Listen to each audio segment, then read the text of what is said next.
সকাল বন্ধুরা, সকলে কেমন আছেন? আশা করব অনেক ভালো আছেন। আমি সুকৃতি নতুন একটা ভিডিওতে সকলকে জানাই অনেক অনেক ভালোবাসা, অভিনন্দন এবং শুভেচ্ছা। আজকে ভোটের দিন।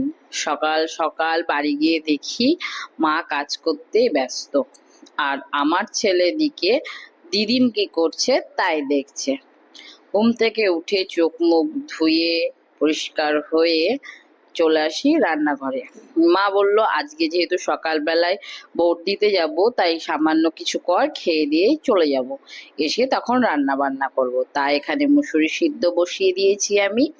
আর বাবা দেখো গাছ থেকে কেটে নিয়েছে একটা বড় কলার, পুরো কলার গাছের যে কলা হয় মরচটা, পুরোটা কলা একটা কাঁধ কেটে নিয়ে এসছে। এদিকে মা ঝাড়ছে গম, গম থেকে হবে ময়দা, আর সেই ময়দা খেয়ে আমাদের হবে রুটি। যাই হোক, এখানে মা গমটাকে সুন্দর করে ঝেড়ে মেলে দিয়েছে। আর আমরা ভোট দিতে যাব তার আগে আমি কিছু কাজ এগিয়ে রাখছি, যেহেতু পুচকাটা আমার ঘুমিয়ে গেছে। এবার ওকে রেখে তো কারোর কাছে যাওয়া যাবে না, সেই জন্য মাকে বললাম আমি নারকেলগুলো ভেঙে রাখছি, দিয়ে ভোট দিতে যাব। কেননা কি, নারকেলগুলো ভেঙে রাখলে নাড়ু করব, তো সেই জন্য ভেঙে রাখছি। কাল সকালের দিকে নাড়ু করে নেব, তাতে আমার কি হবে, অনেকটা সুবিধা হবে কাজ করতে। ভেঙে গুঁড়িয়ে নিলে মানে আমার পুচকা যেহেতু ঘুমোই, সেই ফাঁকে না আমার সমস্ত কঠিন কাজগুলো করে নিতে হয়।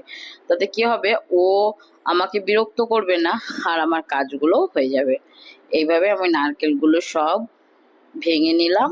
আর একটা খুব শক্ত ছিল, ওটা মা ভেঙে দিয়েছে। তারপর আমি কিন্তু এখানে নারকেল কুটতেও বসে গেছি।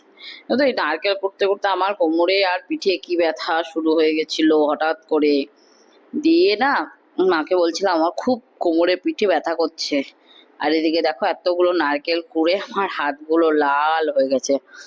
আর মাকে আমি সেই বলছে, মা বলছে ছাড় আমি করছি। এবার মায়ের তো আরো শরীর খারাপ, করলে তো আরো শরীর খারাপ করবে, সেই জন্য কষ্ট করে আমিই করে নিলাম। এদিকে নারকেল আমার কোড়া হয়ে গেছে। মা বলছে 10টা বেজে গেছে, ভোট দিতে যাবি না, চল রেডি হয়ে নি।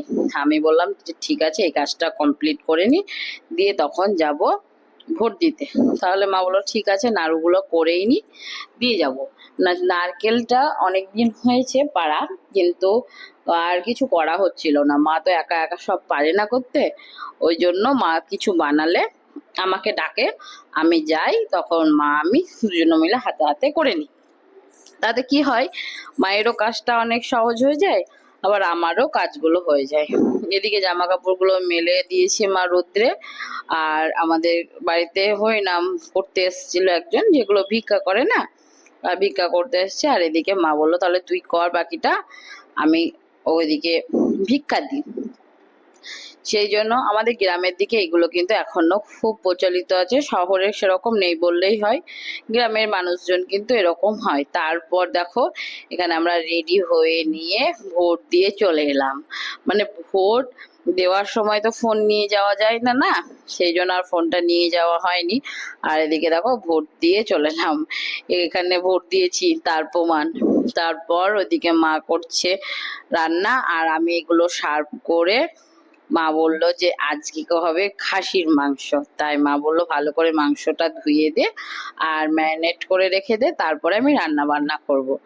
আর ওইদিকে আমার সার্ফ কাচা ছিল, সেগুলো কেচে পরিষ্কার করে মেলে দেওয়া হয়েছিল।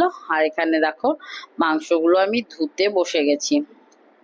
আর কি বলতো বন্ধুরা, মানে যেহেতু বাড়িতে অনেক কটা লোকজন, তাই রান্না বান্না কাজকর্ম সারতে অনেক সময় লেগে গেছিল।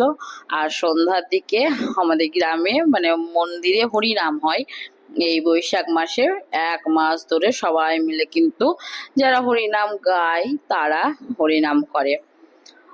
আর এটা দেখতে বা শুনতে খুব ভালো লাগে, প্রচুর মানুষজন থাকে। আমার ছেলে দেখো মায়ের সঙ্গে কি সুন্দর হরিনাম করছিল। অবশ্যই ভালো লাগলে সাবস্ক্রাইব করে দিয়ে পাশে